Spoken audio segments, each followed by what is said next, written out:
Hey, what's up, everybody? It's September 28th, 2021.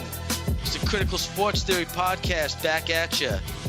Had a really good fight over the weekend. I don't know if you heard about this, Adam, but Usyk is the champion now. He defeated Anthony Joshua. Everything you told me about this guy came true. You called it. You said he was going to win. They went the distance. That last round, homeboy's looking like Balboa at the end of Rocky 2. He was hungry, bro. You saw him. And we were just watching videos of him dancing in training camp and shit. The guy is graceful as all fuck. He's got power. He's got grit. Shit's amazing. So we're gonna talk a little bit about that fight, right? We're gonna talk a little football. What are we in week 3? It's like week forever for the fucking Jets. New York football sucks dick right now. I'm vicariously living through Tom Brady as a football fan. So you know how it is. The Jets, what are you gonna do? What are you gonna do? That's what we say. Hey, about them Jets, Frank the fireman don't go no more. No one's fucking there. No one gives a shit about the Jets. It's like the redhead stepchild of New York. Almost as bad as the Mets, But, yeah, listen, man. Adam, I need you to speak on this fight. Go. Bro, you don't even know the harassment I got on social media the last few weeks just dealing with these AJ fans, and not only the AJ fans, but the Wilder fans, Fury fans, people who they're just not familiar with Usyk. And then, he was the cruiserweight undisputed champion, and he moved up to heavyweight, and all you hear is, he's too small. He's never fought a heavyweight. Is he going to be able to take a punch? Da-da-da-da-da. He's not going to be able to deal with heavyweight. He didn't look good against Chisora. And it was like child's play to me talking to these guys, because I'm like, first of all, nobody really looks good against Chisora. He's like a wild bull in a china shop type of fighter. Like he's unorthodox and wild, and he just throws punches that, like, he doesn't box. He fights. He's like a brawler. So nobody really looks good against Chisora, but you beat him because you just you figure out a way to calm him down, and when he gets tired, you hit him. But and then the first fight, a lot of people didn't realize that when he fought Witherspoon, who was the third guy. First, he was supposed to fight Takam. Takam changed promoters. Then he was supposed to fight Spong. Spong failed the drug test right before the fight. So they threw some guy in there that gave him, Usyk was fighting on 3 days' notice, Witherspoon. It's not like he was training for him. And he beat him up. The guy's an old heavyweight, It was his first fight. Because these people did not believe that Usyk could beat Anthony Joshua, or that he was even good. And it's like, because they don't understand. For one premise they don't understand is that cruiserweights are heavyweights. They're not. Cruiserweight was created a division because they had so many fighters at heavyweight, ranging from 200 pounds to way over to 250 to 300. Such a huge division. And then without cruiserweights, it was from 175, from 180 all the way up, and the division was just massive. So they just took the made a cruiserweight division for basically smaller heavyweights that can cut down and make 200 pounds at a weigh-in. But what they don't realize is these guys, by fight night, cruiserweights are anywhere from 210 to 230 pounds, 235 pounds. They're heavyweights. And the guys Usyk beat, that were big punchers. He cleaned out the cruiserweight division. Half of these guys are at heavyweight now. Hunter and Gassiev, and he fought Bellew, who beat Hay at heavyweight, who was a world champion. He beat Huck, who had fought Povetkin at heavyweight, and Huck had a few fights at heavyweight. Breedis, who is the best cruiserweight around. He just beat so many guys. He beat Joe Joyce, a legit heavyweight at the World Series of Boxing, and Junior Fa.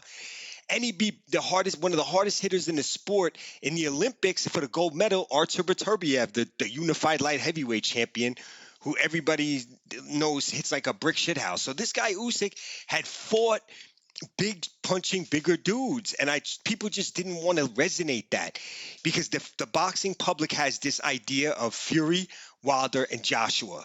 Those three guys at the top, and nobody can beat them except those three can beat each other. So to try to let people know that this guy Usyk can kick their asses was just like a foreign, like telling them that the world is flat. That was what it basically felt like. I was telling people that the world's flat, and people were like, "Oh my God, you're fucking crazy." And I said, "Bro, you're gonna find out, dude. There's been no heavyweight. You won't see a heavyweight that moves like Usyk. The guy moves like a welterweight, bro. He moves like Mayweather and Pacquiao. The way he moves around the ring. Heavyweights aren't used to fighting guys like that. That guys can move, use angles, got quick hands, throws different punches. I mean, he started off bang like he was fighting a little bit like Usyk was fighting like Pacquiao. I never really seen he had a Pacquiao vibe to him. Like the that straight left right down the pipe that was just banging Joshua right in the middle of his face, like bing. He had that Pacquiao straight left, and he was using the right hand, feinting, throwing a little jab, throwing the side jab and the straight jab, mixing up the angles and mixing the jab up, kind of confusing Joshua. And then Joshua, when the first minute of the fight, Usyk smashed Joshua with a straight left, and Joshua fell. Usyk's got more power than people think. Joshua was looking for that straight left the rest of the fight. He was waiting for. He was like, oh man. That straight left is for real. I gotta think about that. He could have went out. The rumors now are that they ended the 12th round 10 seconds early because you heard that the usual 10 seconds, and then they ended the fight. And I was looking, I thought about it, and then people went back and saw. Some people said they ended the fight 10 seconds early because they didn't want AJ to get knocked out in that fight, because AJ's a big brand at heavyweight. He's the cash cow heavyweight. He's the guy. But Usyk, he fought like Pacquiao. He had the straight left going. He had a good jab. The movement was great. He kept circling to AJ's left, and then he also threw a left cross. So he had the straight left and the left cross. When he was circled back right, he would use the left cross. His head movement was tremendous. He kept slipping AJ's jab. He ducked in a lot of shots of AJ's with his head movement, his footwork. Now, on the flip side, so Usyk came out fast, won the first 3 rounds. Came out fast, good jab, was banging him with the straight left, worked the body, he worked up and down, had a great game plan. And then people were like, well, AJ, he didn't have a good game plan. AJ adjusted in the fight. AJ made some adjustments where the 4th, 5th, and 6th round, he fought better. He was able to counter Usyk and catch him with some good straight right hands. He actually even adjusted and was throwing uppercuts to the body. He hit Usyk with a couple good body shots with a right hook to the body, and he was throwing right uppercuts to the body, which he caught Usyk once or twice in those rounds, those middle rounds, and Usyk felt that. But one thing about Usyk too, he has such a good chin. He does not show pain. I think this dude has an unbelievably high pain threshold because you hit him. AJ, if you look at that fight, AJ hit Usyk with some good shots. You see Usyk after the fight, he's cut up, his eyes are a little banged up. He got hit. But it's just that his adaptability. I've been telling people about this with Usyk. He adapts multiple times on the fly in the fight. So when AJ started throwing that right uppercut to the body and started countering with the straight right, Usyk started circling back the other way, and that's when he started throwing the left crosses to AJ. So there was a chess match going on, but Usyk has just got he's so skilled, as you saw in the dance of it. He's so light on his feet, unbelievably graceful. Graceful fighter, he's a great athlete. I don't think I actually saw some soccer thing with him and Lomachenko. These guys were like probably great soccer players. They were training with some like world-class soccer players, and they looked good like they did. And especially Usyk, I'm like, damn, he's a big guy. He's a good athlete, this Usyk. You could see it. And he was hungry. He like you said, he was hungry in the 12th round. In the 12th round, when AJ needed the knockout, it was Usyk that was going for the knockout and risking it because he could have got caught. But he risking it. He wanted to put. He was up on points. Yeah, he was. Yeah. He was up on points. He still wanted to knock him out. Yes. Knock the champion. Yes. He's a savage. That's why he's a savage. Yeah. I think Usyk took the heavyweight division by storm this weekend, and like a lot of these fans, they can't even handle what they saw. They're still like they're still all they're saying is just and I said this on another post. I called it. I said a lot of y'all gonna be bashing AJ on Sunday and Monday. Don't do it. It's not him. It's not that. It's because Usyk's great. Why are y'all gonna bash AJ? Because I knew it was coming. Because I'm like Usyk's gonna win this fight. He's gonna win. He's gonna win. He's great. You know what I mean? Like, and now with the rematch, it's interesting. I think Joshua's not dumb. He's gonna come with a different. He's probably gonna come more aggressive early on. But you can see Joshua doesn't have the greatest stamina, and I could see it during the fight where he has to pace himself at certain times. Yeah, he was definitely gassed. Yeah, he was gassed in the ninth round. By the ninth round, he was pretty gassed. So he starts pacing himself because he doesn't want to gas out. And then he has these moments where he doesn't throw. And people are like, oh, why is Joshua not throwing? Because he's pacing himself, especially against a guy like Usyk. I think these people don't understand. Usyk will tire you out because he doesn't stop moving and punching. It's like the Manny Pacquiao effect used to have on these fighters, where you got to. Some of these guys got amazing stamina, and they punch, and they're just ferocious, hungry, and they'll go all night. They'll fight all night, and if you can't handle that ferocious, tenacious pace, you're gonna get worn down and then beat up late. And that's what Usyk does. Almost every Usyk fight from this seventh, eighth round, when those rounds start, is when Usyk takes over. Because his stamina is tremendous and yours is probably not as good as his. And that's when Usyk looks good in the late rounds. I've seen it so few times that I had a feeling it was going to happen to Joshua. I think if they fight again, I think Joshua will get off to a good start. I think Joshua will be aggressive. I think he'll get some good shots. He may even have Usyk in trouble in the first 5 or 6 rounds somewhere in there. But what I think is that because he'll fight that way, AJ, I think Usyk will get a knockout or stoppage later in the fight.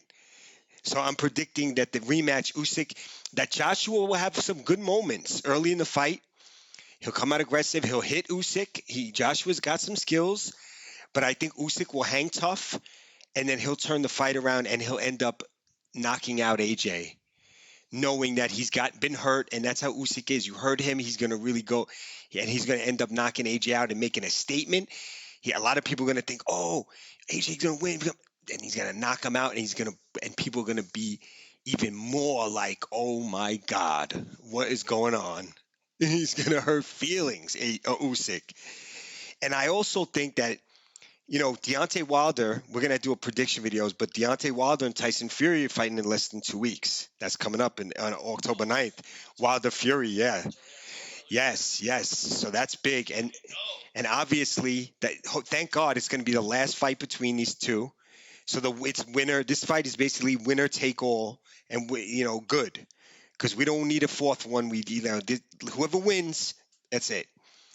So what I'm thinking is going to happen is that Usyk's going to have to rematch AJ, and the winner of this fight is going to take on Dillian White of the Wilder Fury fight. And I have a feeling, now we're going to get ahead of ourselves, but I think Dillian White is going to beat either Fury or Wilder.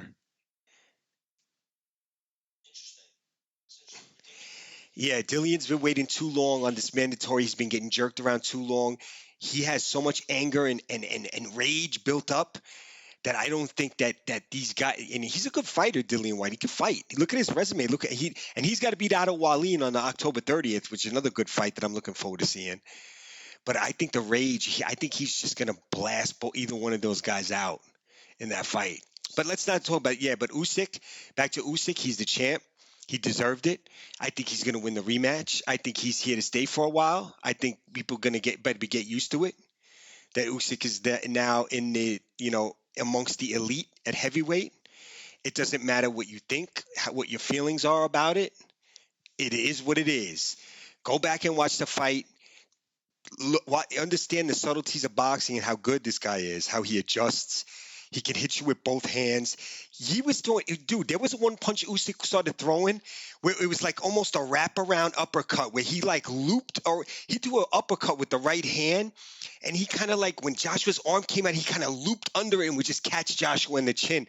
It was a very awkward Manny Pacquiao-esque type of weird punch that like only certain guys can throw because they're just boxing geniuses.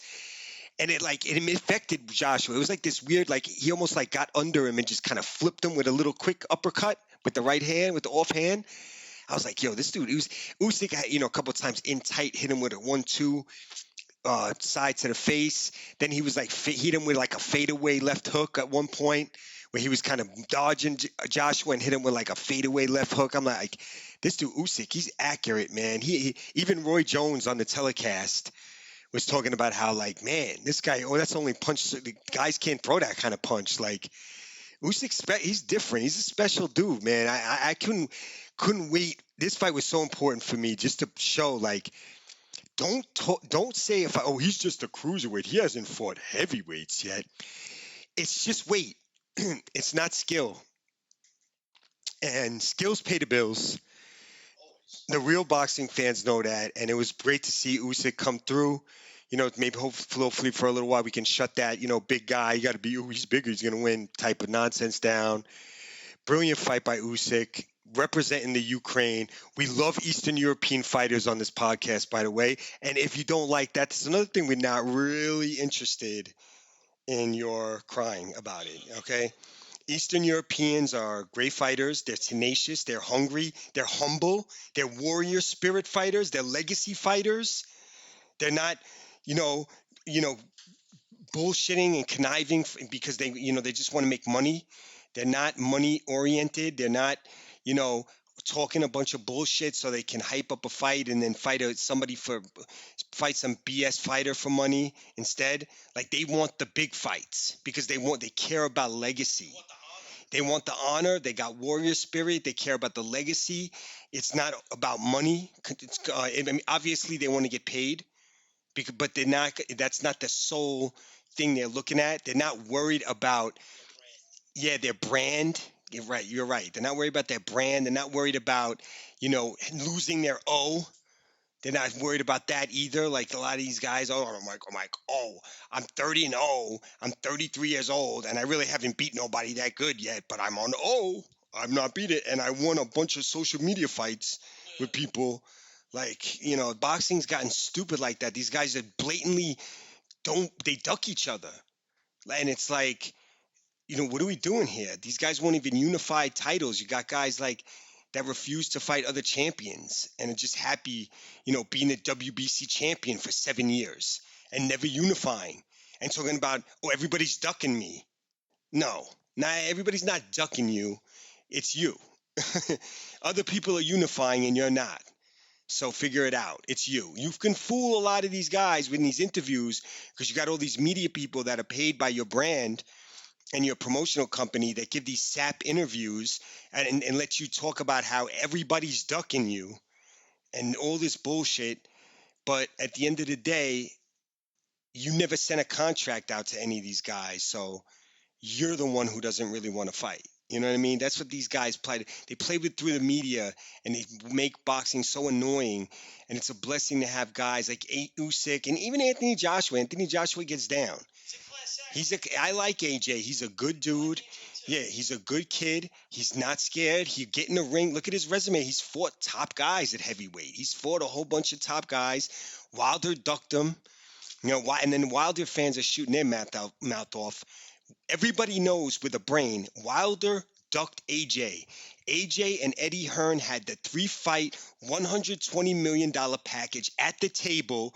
Lou DiBella, who was there with you, talked about it, said it's 100%, no one is refuting this.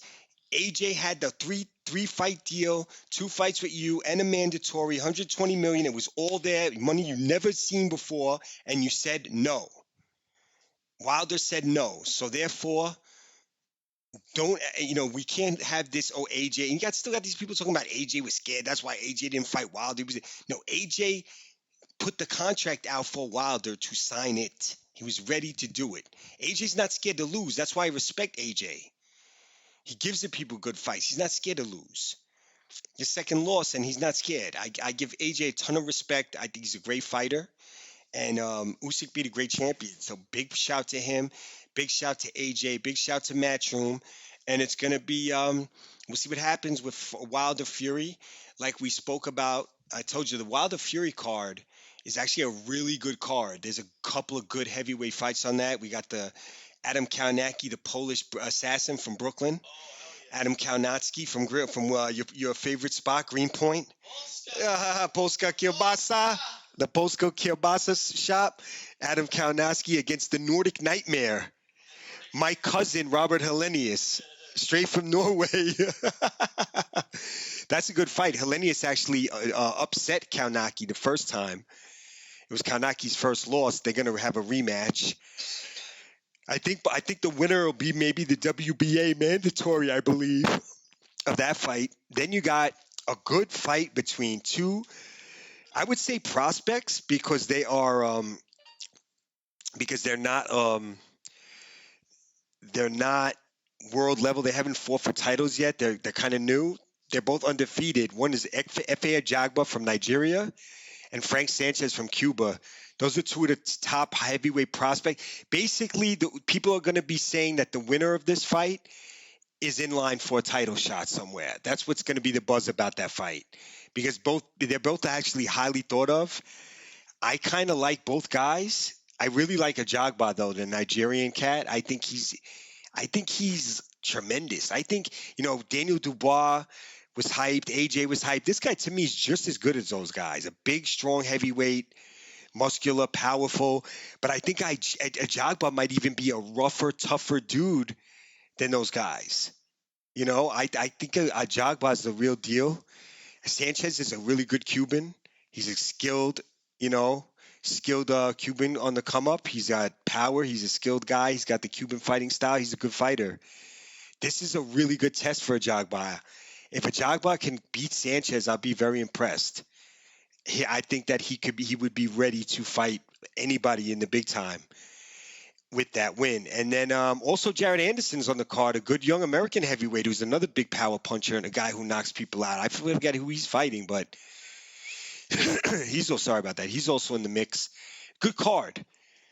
3 really good heavyweight fights. Now, I'm paying for that pay-per-view with no question. $80. I get a little. I'll talk about how the PBC and even ESPN, they have their pay-per-view cards are a little pricey. A little $80 a shot, and some of them definitely aren't worth it. This one's worth it. This one, I pay $100 for this one. To me, it's that good. 3 really good heavyweight fights, plus Jared Anderson. And there's a couple more fights on the card. It's a big card. Yeah, right? Yeah. Oh, and we're gonna get to the football too. It was an interesting weekend in football. So yeah, big boxing coming up. Also heavyweight division while we're on it. Big fight, Dillian White against Otto Wallin on the 30th. Dillian still. I mean, the thing about Dillian is, has there ever been a heavyweight or a fighter in general that has had a better resume without getting a title shot yet? Dillian White still has not gotten a world title shot. That's incredible to me. If you look, he hasn't fought for the world title. Look at all these other guys. We could talk about that fought for a world title. Dillian hasn't fought for a world title yet. They've been jerking him on his mandatory for so long. It's insane. That's why, to me, the only fair thing is after Tyson Fury, whoever wins Fury Wilder, you've got to fight Dillian White. He's the mandatory. The WBC better order it. I don't care about Usyk. I don't care about Undisputed yet. Dillian White should get his title shot against Fury or Wilder right straight next. He got to beat Wallin. He beats Wallin. He's got to get his title shot.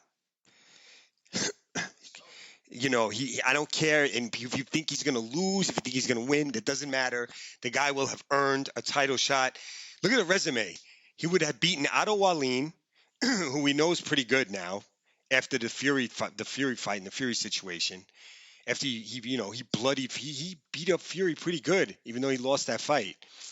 He would beat Oscar Rivas. He would have beat Joseph Parker. He would have beat Derek Chisora twice.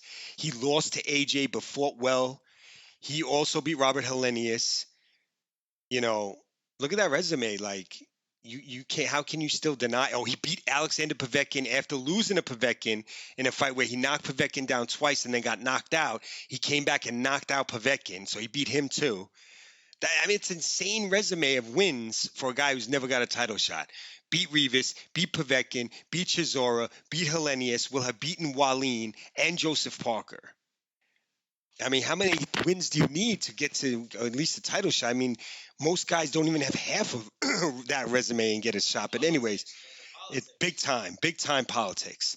And I think his own promoter, Eddie Hearn, who's also AJ's promoter and Usyk's promoter and Joseph Parker's promoter, I think he hasn't been in totally for Dillian getting these title shots either. He's not, he's made Dillian money and got him big fights, but he hasn't gotten him that title shot, and it is what it is. But yeah, great heavyweight boxing coming up. Other good fights, and yeah, we got a new champ.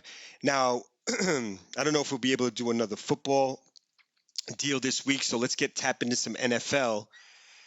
Good weekend. Cowboys last night handled the business against the Eagles. I love that game. I love the Cowboys in that game. I like the Cowboys almost all the time. I know you guys know I took them week one. Dak Prescott's my dude. I love Dak Prescott since Mississippi State. He's the ultimate underdog story.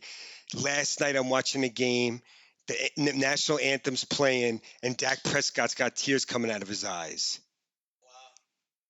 How do you not love this guy? He's a true patriot. He's a true American. He loves his country. He never kneeled for the national anthem like a lot of these jackasses did in the NFL. He never kneeled.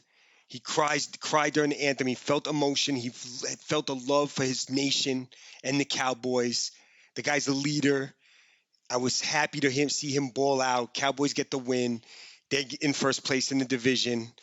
Eagles lost. Obviously to beat the Eagles. Giants took an L, and a game I can't believe they lost, and the Redskins lost. Now I'm going to tell you guys, I would have told you guys to take the Giants and Washington this week, and I lost both games. So I wouldn't get in picks in this week, but the Giants were probably my best bet. They lost. I'm not going to bullshit you and say I like Atlanta. I love the Giants. They lost the game, and I don't know what's going on with them. Daniel Jones is one of those enigmatic quarterbacks. He's talented, but he just isn't good when the pressure gets on him. Third down, he stinks. Fourth quarter, last two drives of the game, he's not good. Middle of the second quarter, he's great. First down passing, yeah, you got to let Daniel Jones throw the ball out on first down because there's not as much pressure. Third down, third and 8 is not his down. And there's guys like that. He can, he'll make some throws, but he's not really tight situation yet. On the Giants, the thing I see with him to fix him is let him throw the ball on first down a little bit more so he can get in a rhythm. First down is the least pressure throw. You throw the ball on first down. If you throw incomplete, it's 2nd and 10. So you're okay. That's why first down for when you don't want to feel pressure, first downs and second down, the best down is the throw because you have wiggle room. If you make a bad throw, okay, now it's 2nd and 10, no big deal. We still got the ball, I can make a play. 3rd and 9, you got to make that throw because then it's 4th down if you miss it. Those are the pressure those are the money downs. 3rd down for quarterback, 3rd and 9, 3rd and 11, that's money time. Are you that dude or are you not that dude? You know what I mean? And that's where the real ones rise. That's where the real ones rise from the fake ones is on 3rd down. You know who's a real quarterback when you see 3rd 11 and he's drilling that square in 14 yards for the first down. That's how you know, okay, this dude's that dude. He gets it done. He'll throw you that corner route, 3rd and 11, and bang you on a corner route for 20 yards. That's how you know, okay, this guy's in money time. He can make those throws. You know what I'm saying? 4th down, late in the game, it's 4th down. You need a guy who's got some fucking white knuckles out here, bro. You know what I mean? Like, you got to be able to get it done. And so Daniel Jones, Giants, he's not really that guy. That's his weakness, and that's not a great weakness. That's a tough weakness to have. But moving around the league, I did like the Arizona Cardinals over Jacksonville. Anthony, we drafted Kyler Murray on his fantasy team, so we'd roll in with Kyler. They're 3-0. They won again. They came from behind. They were struggling in Jacksonville. Down 19-10 late in the third quarter. I'm like, wow, is Jacksonville going to beat Arizona in this game? Next thing you know, Kyler drives them down. They score quick, 19-17, and then boom, pick six. Byron Murphy, a guy who I knew was going to have a breakout year for the Cardinals. All of a sudden, bang, Arizona got the lead, 24-19. They go on to win it. They cover. I mean, how do you not like Arizona and Jacksonville, especially against a banged-up secondary? And the Cardinals are healthy. Kyler's playing great football. They're 3-0. And guess what? They're playing the 3-0 Rams this weekend. They play Thursday? No, I'm thinking it's Sunday, 4:00. 3-0 Rams, and the Rams are 3-0 because they beat Tom Brady and the Buccaneers this week, 34-24. That was a good game. Brady played. It's not Brady didn't play well. He played well. Rams. The Bucs were missing a couple guys on defense, and the Rams just scored. Stafford had a good game. It seems like that's a great pickup at quarterback for the Rams. He's taking them to the next level. And there was a showdown in L.A. and the Rams they play better. They won 34-24. Brady had a good game. They couldn't run the ball. That was the problem with the Bucs. Yeah, they couldn't. The Rams got a good defense. Yeah, the Rams got one of the best defenses in the league. Yeah, and some dope-ass jerseys. The helmets are crazy. The Rams are dope. And they got to change. They're definitely going to be big competition for the Bucs in the NFC. I mean, that NFC West, like I was saying in the other part, that NFC West is insane. You got the Cardinals, Rams, 49ers, and Seahawks all in the same division. I mean, that division is loaded. I could see three of those teams making the playoffs. Seattle might be the odd team out. They really struggle on defense getting stops. That's the problem. They don't have the personnel on defense. They got the two good safeties, but Adams and Diggs, Jamal Adams from the Jets. But besides that, they got a couple good linebackers, but they're getting a little older. What's his name? The linebacker. Can't remember his name. Jordan Brooks, the young guy, but they got the veteran Bobby Wagner. He's getting a little older. They don't really have a good front four pass rush. So the Seahawks are struggling to stop people. Obviously, Russell Wilson is great at quarterback. The timeless Russell Wilson, man. He's great. But they also, Tyler Lockett, the receiver, got hurt this week. So Seattle could be, the Niners, even though they lost to Green Bay, it's a great game Sunday night. They lost close game to Green Bay. Aaron Rodgers is waking up. He definitely kicked the pills, sweated them out in the bed one of those Tuesday mornings, and he's been getting back on it. So A-Rod's getting back on it. The Niners lost a close one, but they look good. But the Cardinals and Rams in that division are tough. Carolina won, they're 3-0, but they haven't really played anybody too great. I'm still, we saw McCaffrey get hurt in that game. The Saints are 2-1. They got to play in really good defense. Their offense is sketchy, but they're dangerous because their coach is Sean Payton, and they have a good defense. So that's actually makes them a dangerous team. We know about the Bucs are a very talented team, and they're the defending champs. And then in the North, you got Green Bay. Looks like the class of the division again. Although the Minnesota Vikings, they have a good offense. They can score. Their offense looks great. Kirk Cousins, who's a very underrated, underappreciated quarterback and unvaccinated quarterback, as y'all know, by the way, and we love that.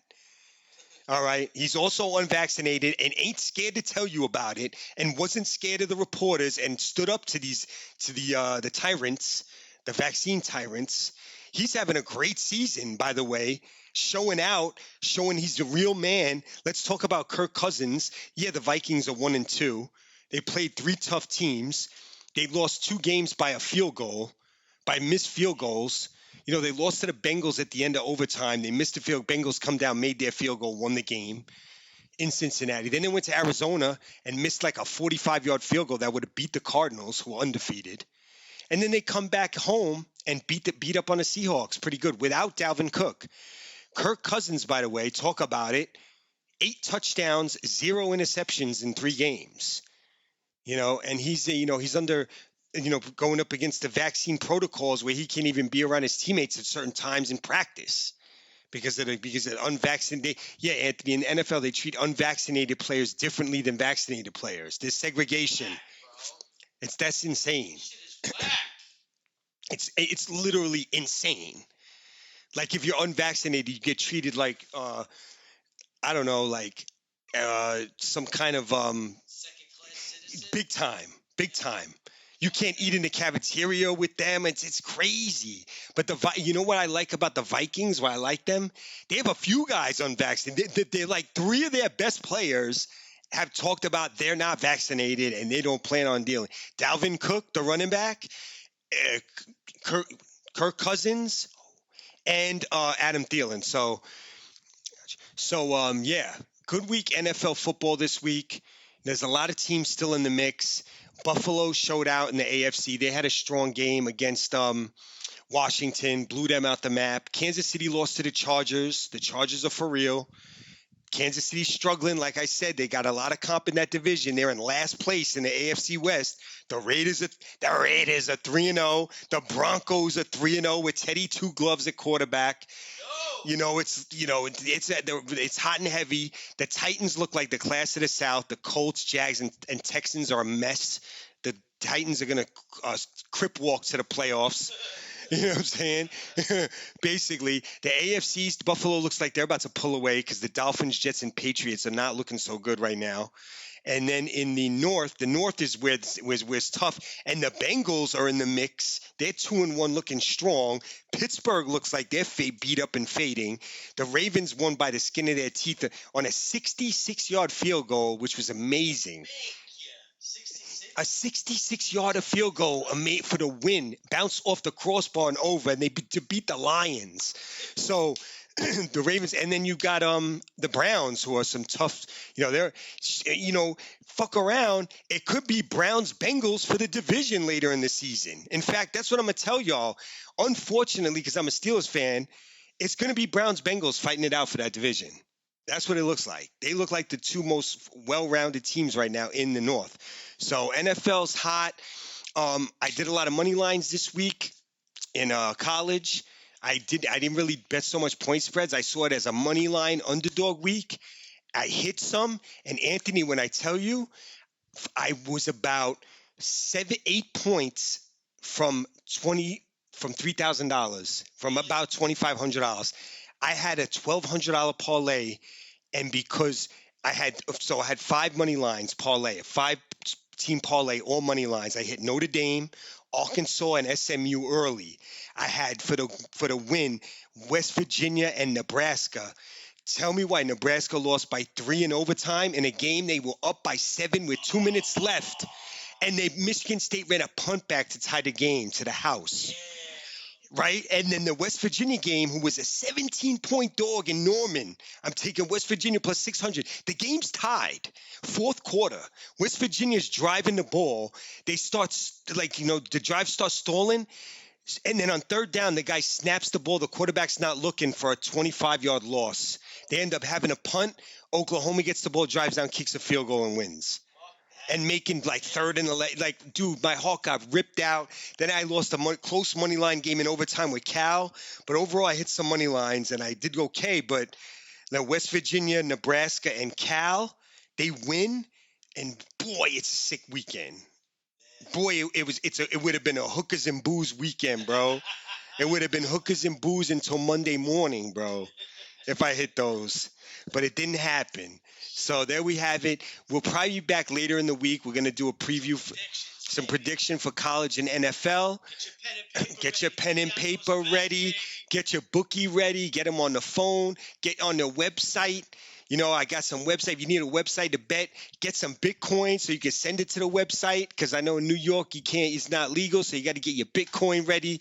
And we'll be back later in the week. Love y'all. It's fun. Ant, you're the man making it happen, Captain. Without you, we're nowhere. And peace, y'all. Till next time.